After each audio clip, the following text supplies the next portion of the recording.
بسم اللہ الرحمن الرحیم۔ حلال رزق اور حضرت امام شافعی رحمۃ اللہ علیہ کا ایک واقعہ۔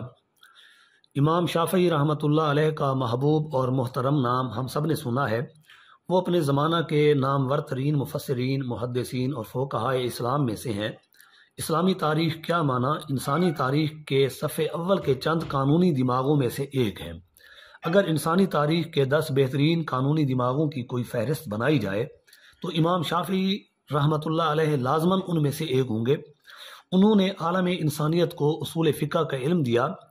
آج دنیا کے ہر قانون میں علم اصول قانون پڑھا اور پڑھایا جاتا ہے۔ امام شافعی رحمۃ اللہ علیہ اس دقیق اور عمیق فن کے مجد ہیں۔ اس سے آپ اندازہ کر لیجئے کہ جو شخص اصول قانون جیسے غیر معمولی علم کو مدون کر ڈالے وہ کس درجہ کا انسان ہوگا۔ امام شافعی کے شاگرد امام احمد بن حنبل سے بھی ہر مسلمان واقف ہے۔ ان کے بارے میں امام ابن تیمیہ کا یہ جملہ دہرا دینا کافی ہے کہ امام احمد رحمۃ اللہ علیہ سے محبت اس بات کی کافی دلیل ہے کہ اس انسان کو سنت رسول صلی اللہ علیہ وسلم سے محبت ہے، یعنی جس شخص کو سنت رسول صلی اللہ علیہ وسلم سے محبت ہوگی اس کو امام احمد رحمۃ اللہ علیہ سے لازماً محبت ہوگی۔ ان کا مقام و مرتبہ واضح کرنے کے لیے یہ ایک جملہ ہی کافی ہے۔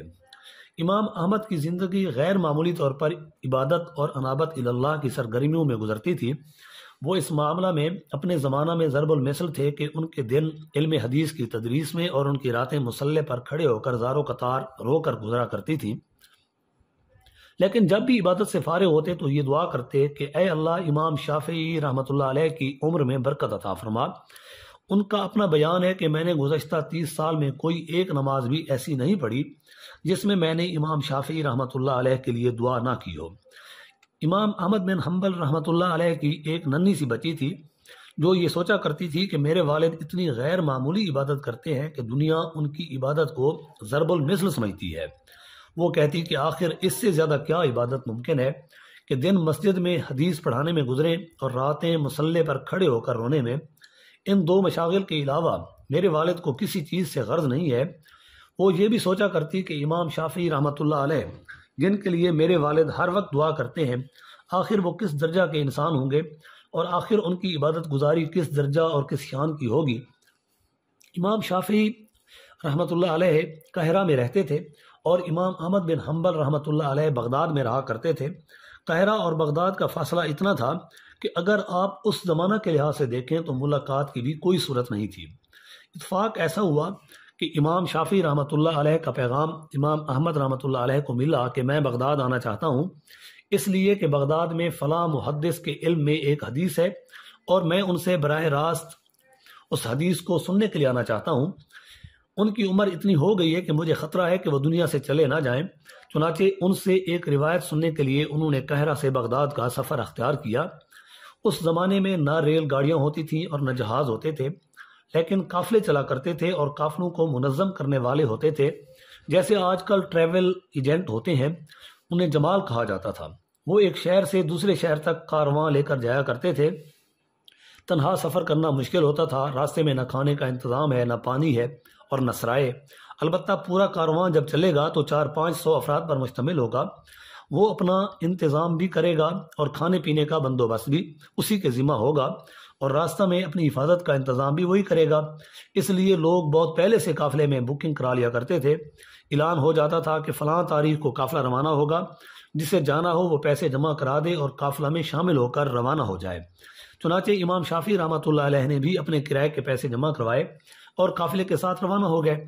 کرائے کے پیسے پہلے سے جمع کروانے پڑتے تھے اور کھانے کے پیسے ساتھ لے لیے جاتے تھے اور وقت پر جمع کروانے پڑتے تھے، اس لیے کہ جس جگہ قافلہ پڑاؤ ڈالا کرتا تھا اس جگہ قرب و جوار سے لوگ آ کر دکانیں بھی لگایا کرتے تھے، ان سے قافلے والے نقد پیسوں پر کھانا لیا کرتے تھے۔ اس طرح کئی ماہ کا سفر کر کے امام شافعی رحمۃ اللہ علیہ بغداد پہنچ گئے۔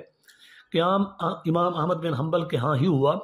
امام احمد بن حنبل نے اپنی کمسن بیٹی کو خصوصی ہدایت دے دی کہ تمہیں میرے استاد کا خاص خیال رکھنا ہے، انہیں کسی قسم کی تکلیف نہ ہونے پائے۔ اب بچی کو بڑا اشتیاق پیدا ہوا کہ اب یہ دیکھنے کا موقع ملے گا کہ ان کی رات کی عبادت کیسی ہوتی ہے۔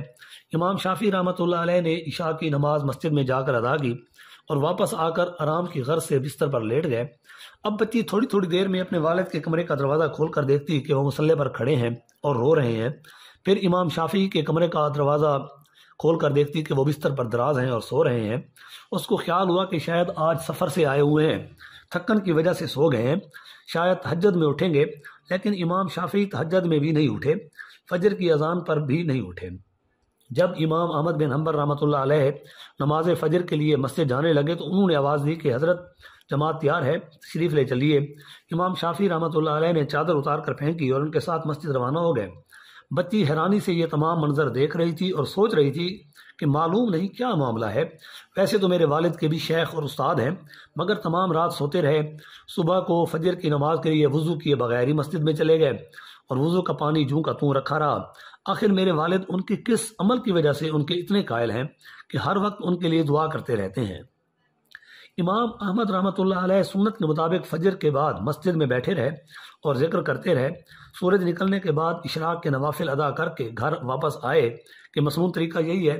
امام شافعی رحمۃ اللہ علیہ فجر پڑھ کر ہی واپس آ گئے اور پھر بستر پر لیٹ گئے۔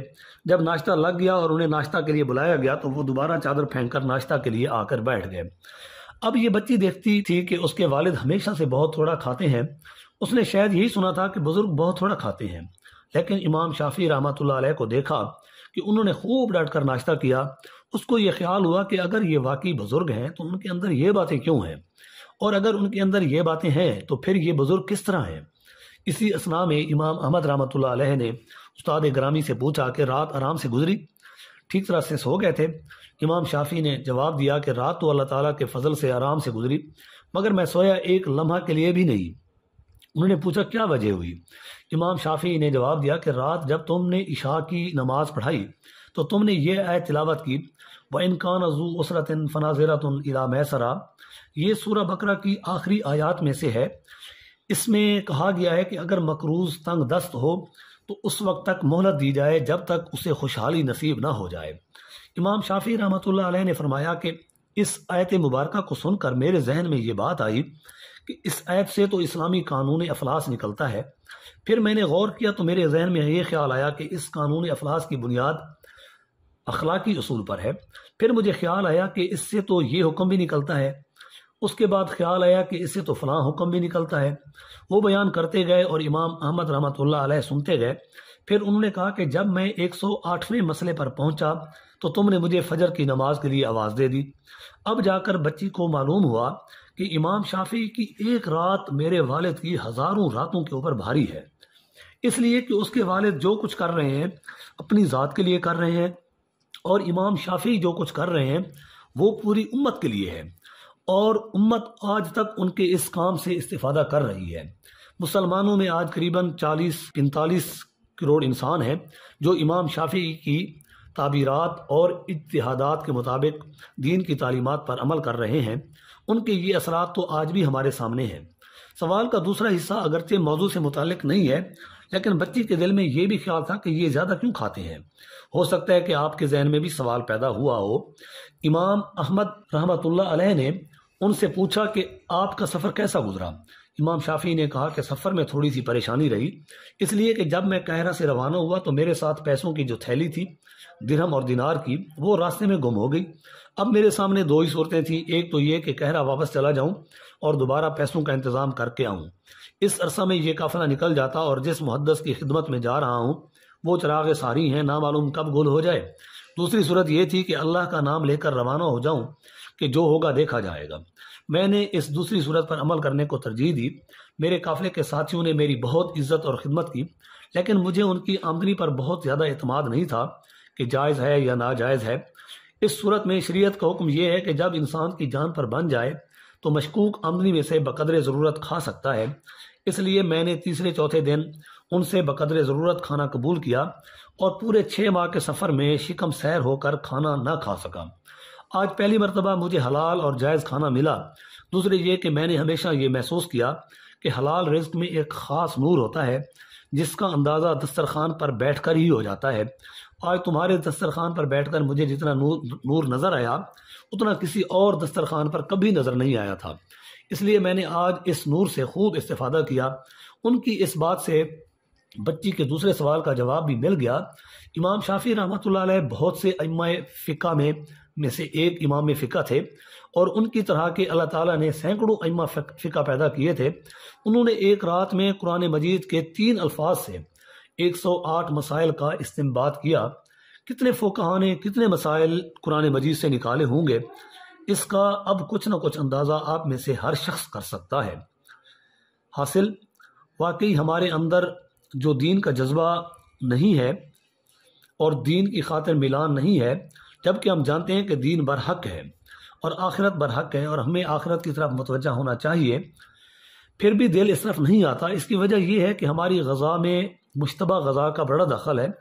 اس لیے ہم حرام اور مشتبہ غذا سے بچنے کی کوشش کریں، خود بھی بچیں اور اپنے گھر والوں کو اور اپنے بچوں کو بھی حرام اور مشتبہ غذا سے بچائیں، کہ کسی کے پیٹ میں حرام اور مشتبہ غذا نہ جانے پائے، ورنہ اس کے وبال سے نہ بچ سکیں گے۔ اللہ تعالی ہم سب کو حلال اور طیب روزی عطا فرمائے اور حرام غذا سے ہم سب کی حفاظت فرمائے، آمین۔